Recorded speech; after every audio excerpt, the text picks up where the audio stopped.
and welcome back. I'm Sarah. And I'm Adelina. And this is the first in a series of videos about chronic pain management. If you haven't yet had a chance to check out our introductory video, we would suggest pausing this one, going to check that out. It'll give you a broad overview of what you can expect from the series, and we also talk a little bit about where we're coming from, our perspectives in managing pain. But if you have checked it out, great, and welcome back. This video is about understanding pain from a mindfulness lens. So we'll talk a little bit about what mindfulness is, and then we'll talk a little bit about what pain is and how we experience pain. As we move through the world, we come in contact with things in our environment, things that we can see, hear, smell, taste, or touch. For example, hearing the ice cream truck in your neighborhood. What usually happens next is we experience a feeling. For example, you might feel happy having heard the familiar ice cream truck jingle, and suddenly hungry for an ice cream. This feeling then leads to an impulse to seek out or go toward. For example, your feeling of hunger might lead you to want to go outside to meet the truck. That impulse provokes a reaction, which may be a thought, a feeling, or an action.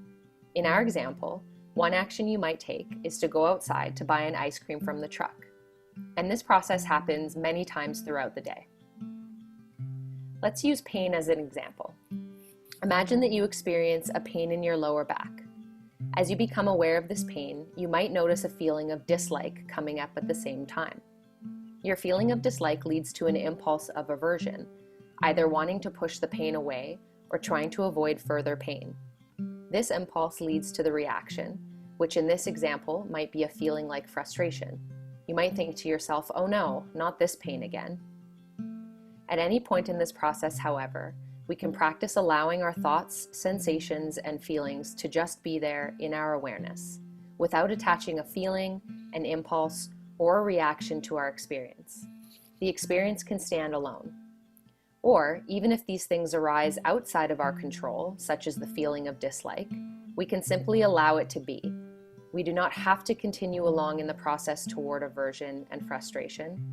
These circles indicate our points of access, or where we have the opportunity to practice mindfulness. Mindfulness is paying attention to the present moment with open curiosity and a willingness to be with what is. In this video series, we will be asking you to pay attention to your experiences of pain, to be curious about what is happening, and willing to be with whatever comes up, with kindness and care, even when it is unpleasant. We recognize that this may be a big and somewhat abstract concept. As more and more research comes out about the benefits of mindfulness, there are also a lot of misconceptions that prevent people from trying it. We would like to dispel some of those myths before going any further. The first is that mindfulness requires special training. In fact, anyone can practice mindfulness. The ability to be mindful is something we all possess to varying degrees. Like starting anything new, practicing mindfulness may be challenging, yes. But the practice is simple. You don't have to have experience, you don't have to get it right. You just have to try and pay attention to what is already happening. You might have heard that mindfulness is all about being calm or achieving a state of relaxation. This is not always the case. Mindfulness is about tuning in, not tuning out. Relaxation may be a result, and it's also helpful when trying to be mindful, but it's not the goal. Another myth is that mindfulness is about getting somewhere or achieving enlightenment. But this is also not the case. Mindfulness is about being right here, right now. It's not about escaping or changing your experience. It's about meeting yourself exactly where you are. Another common misconception is that mindfulness is the absence of thought or feeling. Rather, when we practice mindfulness, we're merely noticing that thoughts and feelings are present and learning to exist alongside them. We're not trying to get rid of anything. And finally, you might be wondering if mindfulness is a cure for your pain. We want to be very clear that this practice is not a quick fix, but research has shown that it can be helpful in understanding, relating to, and managing our pain in a different way. Mindfulness is more than simple awareness. Jon Kabat-Zinn, a well-known and respected mindfulness teacher, outlined 7 attitudes of mindfulness, which are like pillars of the practice. These attitudes speak to this idea of being with yourself and with your experience exactly as it is in the moment, of not trying to change what is happening, of being patient and curious about your thoughts, feelings, and sensations, trusting yourself without judgment, without expectation, and without trying to arrive at a destination or achieve a desired outcome. We'll talk about these attitudes throughout the series and in more depth in video 5. If you'd like to explore them more now, we've provided a compilation of resources which can be found in the description of this video. So let's try it. This is a short introduction to mindfulness called present moment awareness. Please note that each mindful minute in this series is optional.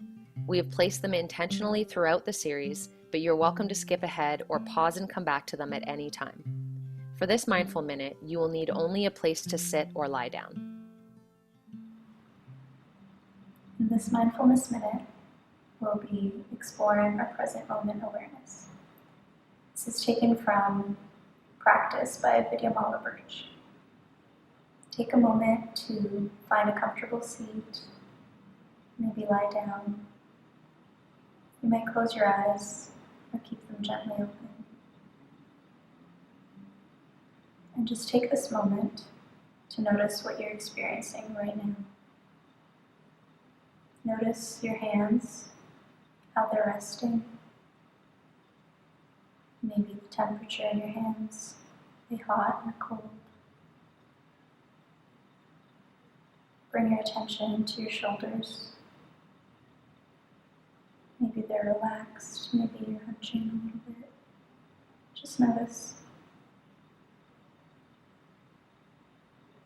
And bring your attention to your belly. Do you feel some tightness? Maybe your belly feels soft.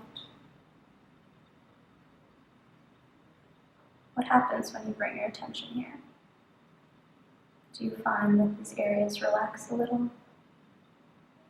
Feel free to move or shift your posture in any way as you become more aware of these sensations in your body.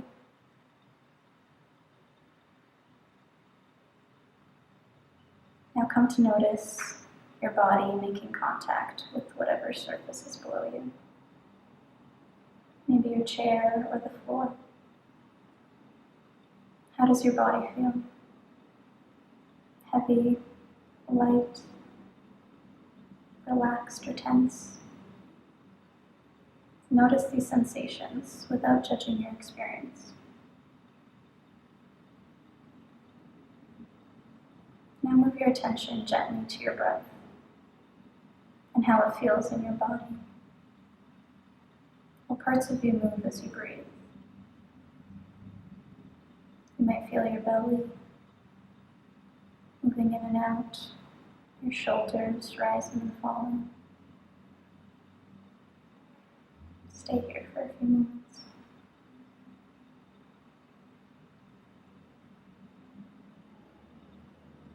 What sounds and smells are you aware of in your environment?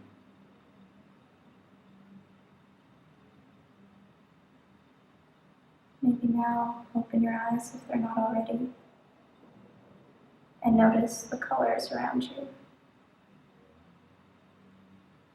Try to simply enjoy the shades and textures.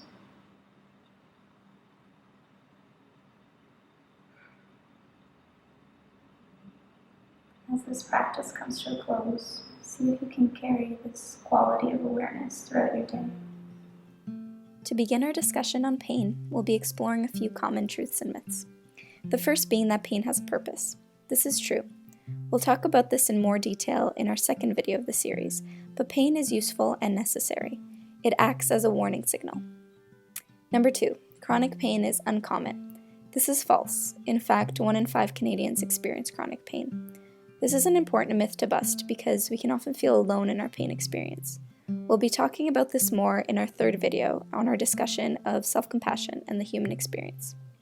Number 3, all pain is processed in the brain. This is true. It might not seem like it, as our pain can feel very localized in our bodies. But pain originates in the brain, which is good news because, as you'll learn in video 2, we have some control over this process.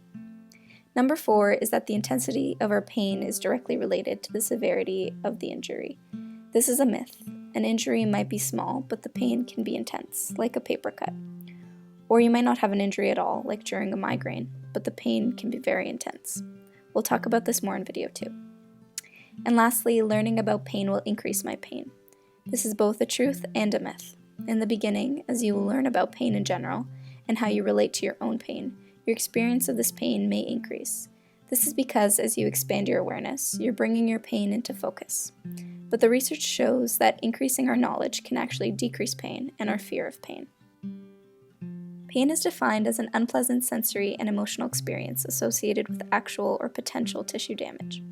We like this definition because it speaks to pain as being both sensory, like the sensation you experience, and emotional, as in the feelings or reactions attached to this experience. This definition also notes that pain can be associated with actual or potential tissue damage. So you may feel pain when you damage tissues in the body, but also when a threat of damage is present. Pain can act as a warning signal and may occur before injury. We often classify pain as either acute or chronic. Acute pain is a new pain that is caused by a specific injury or condition. It is temporary. For example, the immediate pain you feel when you stub your toe. Chronic pain, however, is persistent. It lasts longer than the expected period of healing following an injury.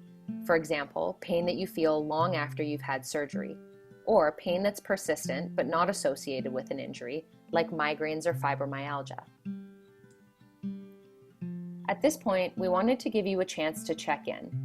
We're not going to do a formal mindfulness practice, but we'd like you to take a few deep breaths, to ask yourself how you are feeling as you go through this material, and to notice any feelings or reactions. Try not to go beyond this noticing. If you would like to write a few reflections down, feel free to pause the video now. We know this might be a lot to take in. Whatever you're feeling, remind yourself that learning any new skill can be awkward, challenging, and uncomfortable. But there are lots of ways to practice mindfulness and to become more aware in the moment, and it does get easier over time. One way is through a practice called STOP, a 1-minute breathing space that comes from the mindfulness-based stress reduction program developed at the University of Massachusetts. You can do this at any time, more than once throughout the day. The first step is to just stop and take notice. Ask yourself, what is my experience right now? What am I feeling? What am I thinking? What sensations do I feel? Then direct your awareness to your breath. This is one way to anchor yourself to the present moment. Breathe in deeply and breathe out slowly. You can spend as much time as you need in this step. When you're ready, step 3 is to expand your awareness beyond your breath. Start small. Begin to notice what is happening elsewhere in your body. Then observe what's happening in your immediate environment. When you're ready, you can proceed with your day, without expectation, continuing to explore the possibilities with open curiosity. In this video, we expanded our understanding of mindfulness and pain, learning more about these two concepts. We engaged in a mindful minute, checked in with our experience, and learned an easy and accessible tool to bring more awareness into our day, the STOP practice. In the next video, we will be learning even more about pain science, including how we experience pain in the body and process it in the brain. We'll talk about neuroplasticity in relation to pain and engage in another mindful practice around exploring sensations in the body.